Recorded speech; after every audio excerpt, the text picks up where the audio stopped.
Hi hello అండి అందరికీ నమస్కారం అండి ఫ్రెండ్స్. మన వీడియోలోనే టాపిక్ వచ్చేసి కాంట్రాక్ట్ అవుట్సోర్సింగ్ ఉద్యోగులకు సంబంధించి మరొక ముఖ్యమైన అప్డేట్ అయితే రావడం జరిగిందండి. అయితే ఇందుకు సంబంధించిన పూర్తి వివరాలు అయితే మన వీడియోలో తెలుసుకుందామండి. వీడియో మాత్రం పూర్తి వరకు చూడండి ఫ్రెండ్స్, అప్పుడే మనకి పూర్తి సమాచారం అయితే తెలుస్తుంది. ఇక లేట్ చేయకుండా టాపిక్లోకి వెళ్ళిపోదాము. ఇక మాజీ ఎమ్మెల్సీ కేఎస్ లక్ష్మణరావు ప్రైవేటు ఉపాధ్యాయులకు సివి రామన్ ప్రతిభా పురస్కారాలు ప్రదానం.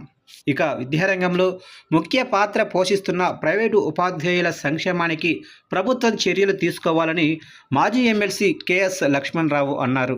ఇక private teachers, lecturers, professors welfare association ఆధ్వర్యాన స్థానిక రెవెన్యూ కళ్యాణ మండపంలో మంగళవారం నిర్వహించిన సభలో రాష్ట్ర వ్యాప్తంగా 72 మంది ప్రైవేటు టీచర్లకు సివి రామన్ ప్రతిభా పురస్కారాలు అందజేశారు.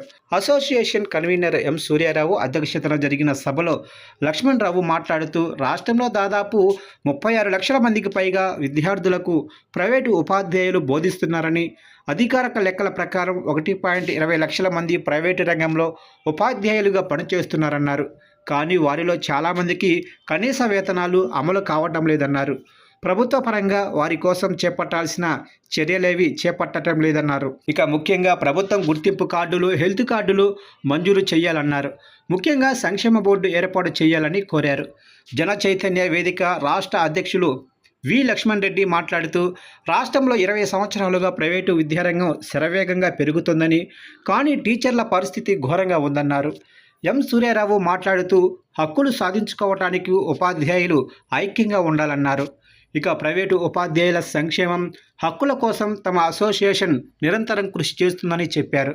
కార్యక్రమంలో సిఐటియు జిల్లా అధ్యక్షులు పి లక్ష్మణరావు, సిఐటియు రాష్ట్ర ప్రధాన కార్యదర్శి AV Nageswararao, contract outsourcing JAC organizing secretary Muzaffar Ahmed, అలాగనే పీటీఎల్, పీడబ్ల్యూఏ రాష్ట్ర నాయకులు Kiran, Srinivasareddy, M Srinu, Srivani, southern private teachers association అధ్యక్షులు డాక్టర్ నాగయ్య తదితరులు పాల్గొన్నారు.